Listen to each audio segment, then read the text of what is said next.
Hello friends, Food Gyan Channelor Aitar Akhol Namor series tour দ্বিতীয় খণ্ডলৈ আপোনাক স্বাগতম। আজি খণ্ডত আমাৰ এটাই বনাইছে শ'ল মাছৰ সৈতে জিলমিল শাক বা ভতুৱা শাক আৰু বিলাহীৰ তৰকাৰী। তৰকাৰীখন প্ৰস্তুত কৰিবৰ বাবে আপোনাক প্ৰয়োজন হ'ব পূৰ্বতে ফ্ৰাই কৰি লোৱা মাছ আৰু ভালকৈ ধুই লোৱা আৰু চিঙি থোৱা জিলমিল শাকৰ পাত আৰু বিলাহী। এইবিধ তৰকাৰী আমাৰ অসমীয়া থলুৱা সমাজৰ বাবে তেনেই চিনাকি তথা সাধাৰণ। আন শাকৰ তৰকাৰীসমূহৰ দৰেই এইবিধ তৰকাৰী বনোৱাটো একেবাৰে সহজ। প্ৰথম পৰ্যায়ত ভিডিঅ'ত দেখা পোৱা ধৰণে আপোনালোকে শাকখিনি আৰু বিলাহীখিনি সৰু সৰু মিহিকৈ টুকুৰা টুকুৰকৈ কাটি ল'ব লাগিব। তাৰ পিছৰখিনি নিশ্চয় আপোনালোকে ভিডিঅ'টোক অনুকৰণ কৰি বনাই থাকিলে বুজি পাই গৈ থাকিব।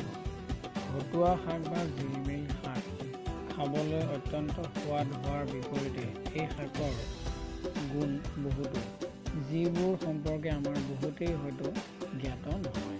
ভতুৱা বা জিলমিল আমাৰ এবিধ অতি চিনাকি বনৰীয়া শাক। এই শাক নিয়মিত খালে কিডনীৰ পাথৰী ৰোগ নহয়, যকৃতৰ বাবেও অৰ্থাৎ লিভাৰৰ বাবেও ই অত্যন্ত উপকাৰী। জিলমিল শাকত যথেষ্ট পৰিমাণে লো মানে আইৰণ, পাৰা, খনিজ লৱণ আৰু ক্ষাৰ পোৱা যায়। প্ৰকৃততে এই শাক যিমান অধিক খাব পৰা যায় সিমানে দেহ নিৰোগী হৈ থাকে। এইবিধ শাক ৰন্ধনত নিমখ প্ৰয়োগ নকৰিলে ভাল, কিন্তু সোৱাদ অনুযায়ী নিমখ প্ৰয়োগ কৰিবও পাৰি। যদিও সাধাৰণ নিমখতকৈ সৈন্ধৱ লৱণ দিলে অধিক ঔষধি গুণ প্ৰাপ্ত কৰিব পৰা যায়। তদুপৰি কোষ্ঠকাঠিন্যৰ বাবে ভতুৱা শাক যথেষ্ট উপকাৰী। ভতুৱা শাকৰ তৰকাৰী খালে পেটৰ অজীৰ্ণ, গেছ, কৃমি, বিষ আদি যিকোনো ৰোগ নাশ হয়। তদুপৰি মূত্ৰাশয় আৰু শুক্ৰাশয়ৰ ৰোগৰ বাবেও ই অত্যন্ত উপকাৰী। ভিডিঅ'ত দেখুওৱাৰ ধৰণে এইবিধ শাকৰ তৰকাৰীত তেল গৰম কৰাৰ পিছত পাঁচফোৰণ আৰু মেথিগুটি ব্যৱহাৰ কৰিলে ভাল। ভতুৱা শাকৰ বা জিলমিল শাকৰ ৰসে বগা দাগ, খজুৱতি, ফোঁহা আদি চৰ্মৰোগত ঔষধৰ কাম কৰে। ভতুৱা শাকক ইংৰাজীত দুই ধৰণৰ নামেৰে জনা যায়। এটা হৈছে হোৱাইট গুজ ফুট আৰু লেম্বছ কোৱাটাৰ্ছ। ইয়াৰ বৈজ্ঞানিক নাম হৈছে চিনোপডিয়াম এলবান। শ'ল মাছ বা স্নেকহেড মাৰেল ফিছৰ বিষয়ে ইতিমধ্যে আপোনালোকক পূৰ্বৰ ভিডিঅ'টোত জনোৱা হৈছে। পূৰ্বৰ ভিডিঅ'ৰ এটি খণ্ডত আপোনালোকক ইয়াৰ উপকাৰিতাসমূহৰ বিষয়েও অৱগত কৰোৱা হৈছে। জিলমিল শাক প্ৰায় সকলো পৰিৱেশতে আৰু প্ৰায় প্ৰতিঘৰ অসমীয়া মানুহৰ ঘৰৰ বাৰীতে দেখিবলৈ পোৱা এবিধ সহজলভ্য শাক। ভিডিঅ'ত ইতিমধ্যে আপোনালোকে দেখিবলৈ পাইছে যে তেলত পাঁচফোৰণ ফুটাই লোৱাৰ পিছত আৰু ৰঙচুৱা হোৱাকৈ পিঁয়াজখিনি ভাজি লোৱাৰ পিছত শাকখিনি যিখিনি মিহিকৈ কুটি লোৱা হৈছিল সেইখিনি তাৰ ওপৰত বাকি দিয়া হৈছে আৰু আইতাই লৰাই আছে। কেঁচা অৱস্থাত এই শাকৰ গোন্ধ আৰু সিজাই থকা অৱস্থাত এই শাকৰ গোন্ধৰ মাজত যথেষ্ট পাৰ্থক্য দেখিবলৈ পোৱা যায়। এইবিধ শাক অতি কম সময়ৰ ভিতৰতে সিজে তথা ইয়াক মাছৰ সৈতে যিকোনো আঞ্জাৰ সৈতে ব্যৱহাৰ কৰিবলৈ তেনেই সহজ। বিশেষকৈ মাছ আৰু বিলাহীৰ সৈতে এইবিধ শাকৰ জুতি এৰাব নোৱাৰা বিধৰ বা পাহৰিব নোৱাৰা বিধৰ।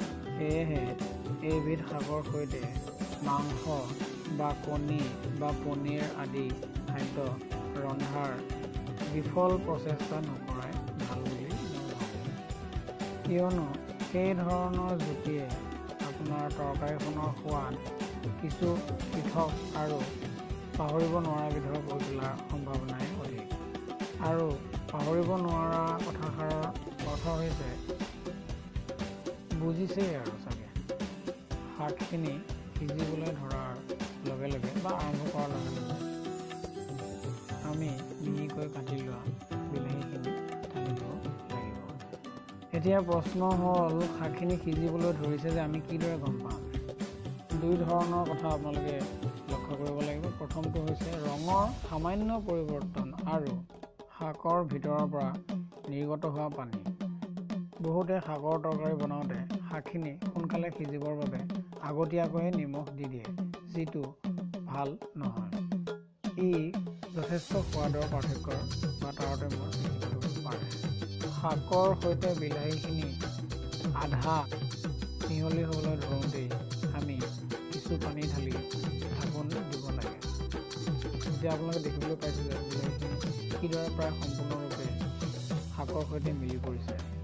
বিভিন্ন সময়ত আমাৰ আইতাই সিজি থকা টুকুৰাসমূহ যেনে আলু, বিলাহী আদি হেতাৰ আগটোৰে হেচুকি ভাঙিবলৈ চেষ্টা কৰে।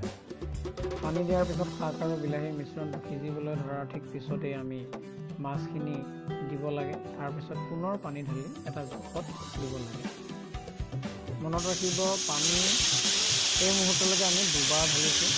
এবাৰ প্ৰথমবাৰৰ বাবে কম পৰিমাণে, তাৰ পিছৰবাৰৰ বাবে অৰ্থাৎ ফাইনেল ৰাউণ্ডত আমি যিমানখিনি পৰিমাণৰ তৰকাৰী বিচাৰোঁ সিমানখিনি পৰিমাণৰ পানী ঢালিছোঁ। আপোনালোকে যেন এটা কথা খেলিমেলি নকৰে। এই যে আপোনালোকে দেখিছে আইতাই ঘুটনি মাৰিৰে তৰকাৰীখিনি ঘুটি আছে। মই যে কৈছিলোঁ মাছ দিছিলোঁ, মাছ দিয়াৰ পিছত আইতাই ঘুটনি মাৰিডাল দি ঘুটি আছে ঠিকেই, কিন্তু ঘুটনি মাৰি ব্যৱহাৰ কৰাৰ আগে আগে নাপাহৰিব যে মাছখিনি যাতে তৰকাৰীখিনিৰ পৰা উঠাই থয়, নহ'লে কথা বিষম হ'ব পাৰে। নহ'লে মাছৰ তৰকাৰী গুচি মুড়িঘণ্টহে হ'বগৈ। এইখিনিতে আপোনালোকক মই আকৌ এবাৰ কৈছোঁ যে আপোনালোকে ভিডিঅ'টো চাই আকৌ এবাৰ যেন ভুল নকৰে। এয়া যে মাছ দিছে আইতাই, এতিয়া দিয়া নাই, আগতেই দিছিলে। আঁতৰাই থোৱাৰ পিছত আকৌ এবাৰ মাছখিনি দি দিছে তৰকাৰী। তাৰ কাৰণটো হৈছে মাছ এইখিনি সময়ত দিলেও হ'ব, মাছৰ তৰকাৰী হ'বই, কিন্তু কিছু সময় আগৰ পৰা দিলে ইয়াৰ লাভ হ'ব, মাছৰ সৈতে তৰকাৰীখিনি মিলি পৰিব, তৰকাৰীখিনি মাছৰ তৰকাৰী যেন বোধ হ'ব তৰকাৰীখিনি খালেই। তৰকাৰীখিনি কিছু সময় ভালদৰে উতলিবলৈ আৰম্ভ কৰাৰ লগে লগে ভিডিঅ'ত আইতাই দেখুওৱাৰ ধৰণে আপোনালোকে ধনিয়া পাত ধুই লৈ কটাৰীৰে সৰু সৰুকৈ কাটি তৰকাৰীৰ ওপৰত ছটিয়াই দিব লাগে। তেতিয়া তৰকাৰীখনৰ সোৱাদ আৰু গোন্ধ দুয়োটাই আকৰ্ষণীয় হয়। আইতাই মোক যিটো কথা বাৰে বাৰে কৈ থাকে সেই কথাটো আপোনালোককো কওঁ যে ধনিয়া দিয়াৰ ঠিক পিছতে তৰকাৰীখিনি নমাই থ'বলৈ নাপাহৰে যেন। এইটো আইতাৰ টিপছ বুলি ধৰিলোঁ। ধন্যবাদ। এয়া পৰিৱেশনৰ